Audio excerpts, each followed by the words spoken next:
welcome to Meanwhile, back on the Hobby Farm, middle of the night edition. Yep, I don't know what time it is. It's the wee hours of the morning. It's been a long day, but we're starting a heat wave, and the other day I was out here. I was going to make two 3 foot wide, 18 feet long raised beds for my tomatoes and peppers. However, it's a lot of work. Time is of essential right now. I've got out-of-state company coming in. We've got a busy week coming ahead of us. So I decided to break the golden rule and made the bed actually 5 feet wide instead of 3 feet. Just means I'm going to have to do some stretching when I walk around it. But it should be enough for my tomato plants. I don't know if I'll get my peppers in there. I might have to just do those in raised beds. But as you can see, I try to be as efficient as I can and do as less work as I can at the lowest cost that I can. So what I ended up doing was I used the cinder blocks, and then I used some old cedar posts that I have. They're not pressure treated, and I put them on top of it. I'm not done yet. I've got to connect them, but you can't see it. Well, you might be able to see it. I just banged one in a second ago. I put rebar in to hold them in there. Then I'm going to take some galvanized little straps, and I'm just going to screw them onto the side of that so it stops it from falling over. Did I really have to do it? Yes and no. They recommend tomato plants be 8 to 10 feet deep. 8 feet, yeah. Ooh, let's backtrack on that. 8 inches to actually 12 inches is what they recommend. With the blocks being 8 inches, I decided to go up. So actually, and I ended up digging underneath. Did I have to dig underneath? No, but I wanted to make sure the ground is soft. Actually, it's pretty hard back there because we're kind of in a drought, I guess. So I stopped. I'm going to wet it tomorrow, soak it. I'm going to dig it all up. And when I'm all said and done, I'm going to be about 14 inches from the top of those cedar posts down to the ground. I'm going to buy some organic fill. I've got a whole bunch of compost in the back. However, it's back breaking and it's going to take me forever to dig it up. Let me put my light back on here.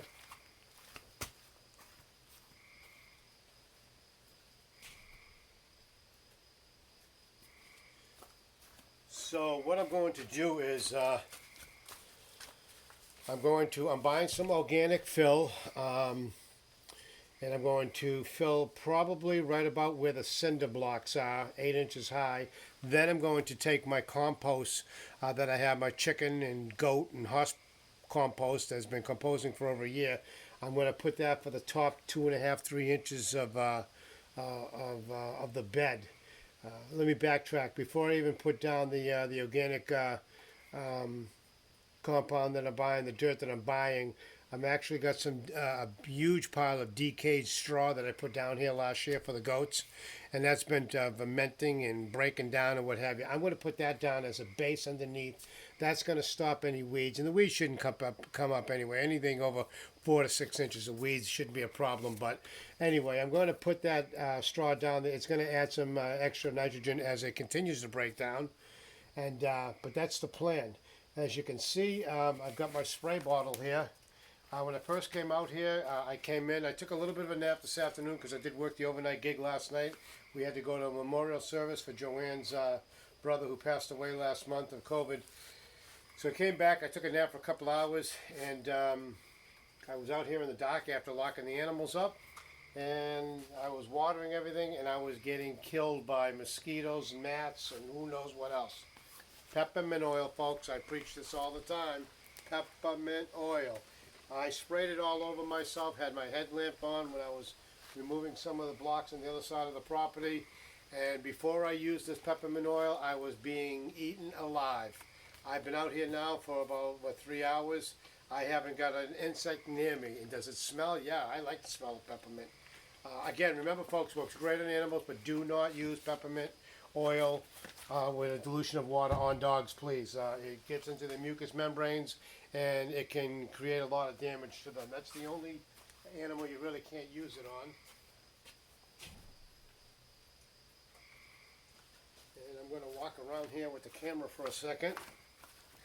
I'm going to lock up. I think I'm calling it a night. And what's happening is on the agenda now is I've got to get up in about 4 hours. I sponsored the Dirty Donut bike race. I guess you call it the break station. I call it the pit station. There's 3 of them. The longest race is 3 different lengths of the bicycle race. It's done every year. It wasn't held last year because of COVID, but it's the longest one is 61 miles. There's 3 pit stops. I am actually sponsoring the first one through Ken Cody Investigations. Hey, www.kencody.com. Hey, folks, hey, before I continue, please, please, please do me a favor. I'm getting a lot of people viewing. I'm getting a lot of comments. Please, on the bottom right-hand side of this video, please hit subscribe.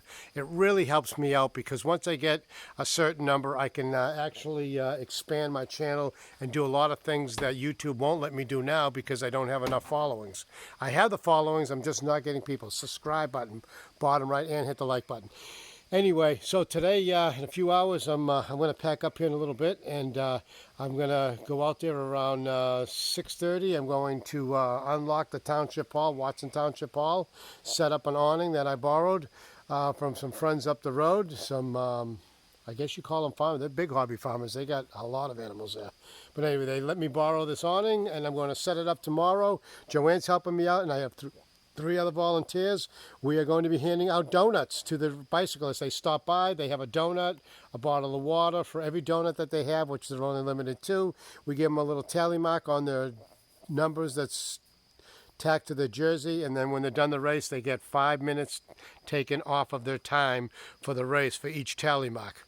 They're pretty smart. They only allow them to have 2 donuts. They don't want somebody saying they had 10 donuts and taking 50 minutes off of their time.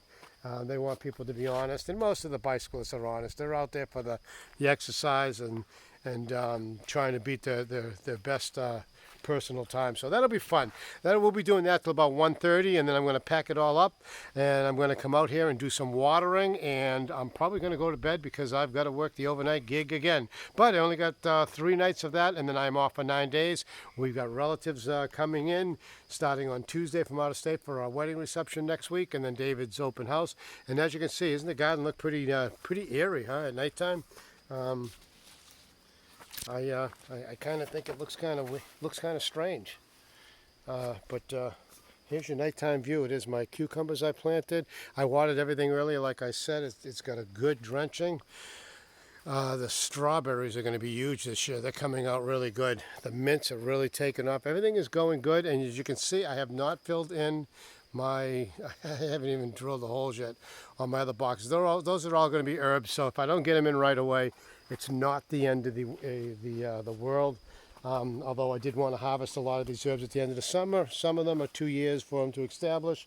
Hey, it is what it is. You can only do so much in one day. My evergreens, don't know if they're going to take off or not. They're still standing. They're not laying flat, so that's a good thing, but toothpicks stand up straight too.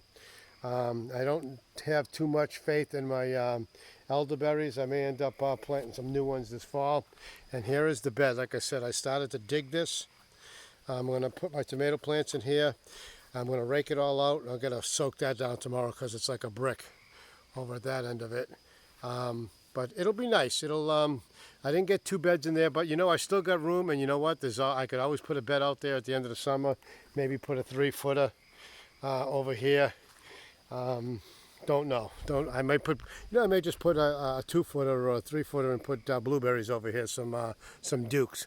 But that's it, folks. I'm going to let you go here. It's been a very, very long day. It's going to be a long day tomorrow. It's going to be a long next week. But that's good. That's what life is about. You want to keep busy and value every minute that your feet hit the floor every morning. So folks, hey, take care. Hey, remember, please hit that subscribe button on the bottom right of the screen. It takes you 2 seconds. You just have to click it. That's it. Nothing else to do. Click it. You don't have to sign anything. Just click it. It really helps us out a lot. Hey, take care, folks. Have a great day. Be nice to each other. Hey, stay cool. The heat is turning on.